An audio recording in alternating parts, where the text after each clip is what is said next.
TorahBox.com pour la diffusion du judaïsme francophone vous retransmet un enseignement du Rav Raphaël Sadine. Bonne écoute et bon limoud.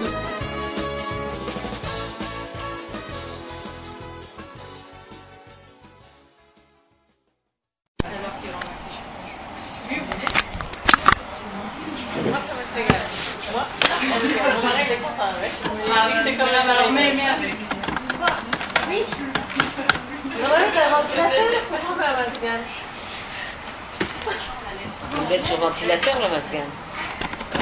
Ils mettent sur ventilateur le masgan. Oui. Je sais pas, ça doit être chez nous. Pour eux, c'est de mettre sans ventilateur. Déjà, c'est moins de bruit.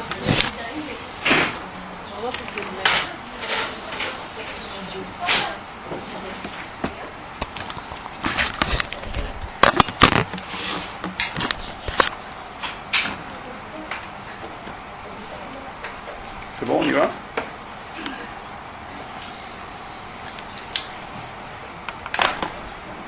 Bien.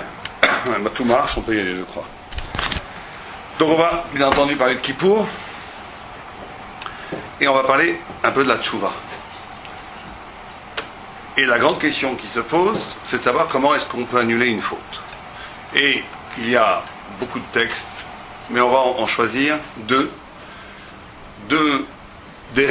voies fondamentales qui nous amènent à la vraie tchouva, au vrai retour et à la vraie kapara. Et la première, les Balei Moussar et les textes nous disent que un maasé, une avéra n'est une avéra que dans la mesure où on a la kavana, l'intention que cette avéra soit une avéra. Quelqu'un qui fait un acte sans kavana, sans intention, n'est pas fautif par rapport à cette avéra. Donc comment faire tchouva sur un acte qui était lui volontaire à l'époque où je l'ai fait, au moment où je l'ai fait c'était un acte volontaire. Comment faire au moment où je veux faire tchouva pour désamorcer cet acte et que cet acte ne soit plus considéré comme mon acte. Et le Gra entre autres nous dit que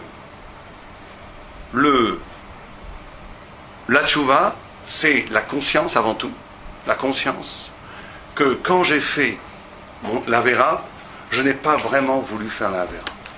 C'est-à-dire que le premier niveau de la tchouva, c'est d'être capable, et c'est pas juste bien entendu une irresponsabilité de dire j'ai pas voulu, c'est une introspection réelle, une reconsidération de ses midotes, de son univers intérieur, où je vais être capable de voir que ce que j'ai fait, c'est pas vraiment moi qui l'ai fait, je ne voulais pas vraiment le faire.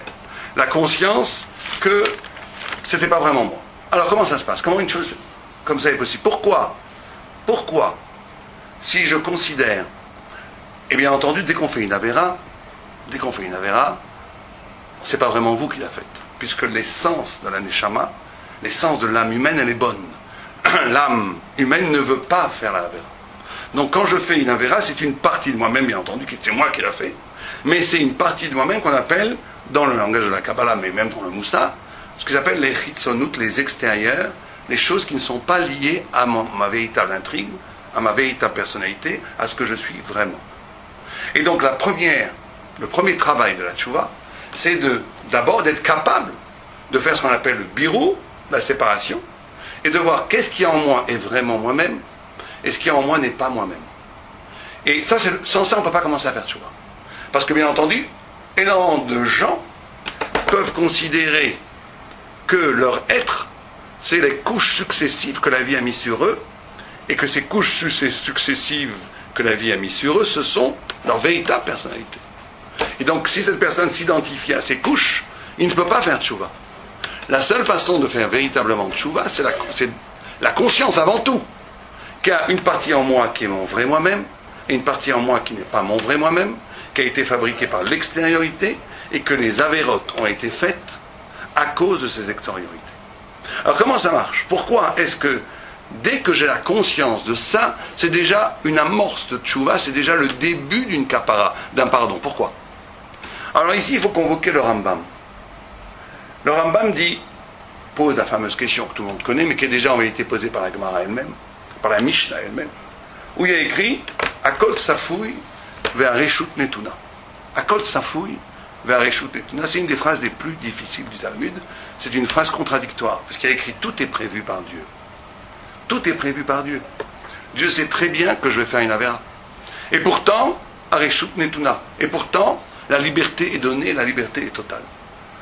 Et c'est ce que dit la Mishnah. La Mishnah dit, areshut akol safoui. Dieu sait tout, et pourtant la liberté est donnée. Et le Rambam pose cette fameuse question, comment est-ce que ces deux termes peuvent cohabiter? Comment est-ce que Dieu peut me donner la liberté de faire une avéra ou ne pas faire une avéra? Et Dieu sait pertinemment que je vais faire la avéra demain, et pourtant j'avais la liberté de ne pas la faire. Comment une chose comme ça est possible? Le Rambam ne répond pas à la question, on ne va pas répondre à cette question aujourd'hui, on s'en rentrait presque dans de la théologie, c'est que la réponse à cette question, c'est que c'est une erreur fondamentale. La question est une erreur fondamentale. La question, c'est de croire que Dieu fonctionne comme un homme. Si Dieu connaît le futur comme un homme connaît le futur, effectivement, il n'y a pas de réponse à cette question. Mais Dieu connaît les choses d'un savoir radicalement différent que le savoir humain, à un niveau où la question ne se pose même pas. Mais ce n'est pas notre sujet aujourd'hui. Notre sujet à nous, c'est de comprendre cette phrase au niveau le plus pachout. Akol safoui. Tout est prévu, et pourtant, la liberté est donnée de faire le bien et le mal. Et donc là, il y a le premier grand yesod. Le premier grand yesod, c'est que, en vérité, il faut comprendre que dans le monde, l'homme, nous-mêmes, nous n'avons qu'une seule chose. La seule chose qu'on a, c'est notre liberté, notre volonté. Notre volonté. Un acte n'est mon acte que dans la mesure où je le veux ou que je le choisis. Dès que je ne veux pas quelque chose, cette chose-là, elle n'est pas à moi, elle rentre dans la catégorie de la Kol Safoui. Mon acte sort de la contingence, sort de mon contrôle, du moment où je ne le veux pas. Dès que je veux quelque chose, il est à moi. Je ne veux pas cette chose-là, il n'est pas à moi. La chose est à moi dans la mesure où je la choisis. Si je ne choisis pas la chose, cette chose n'est plus à moi puisqu'elle rentre dans la grande machine qui nous échappe complètement chez Akol Safoui. Tout était prévu par Dieu. Comme tout était prévu par Dieu, la tchouva, la première tchouva, c'est de comprendre que je ne maîtrise pas tout. Qu'une partie même de mes actes était une shigaon, une extériorité.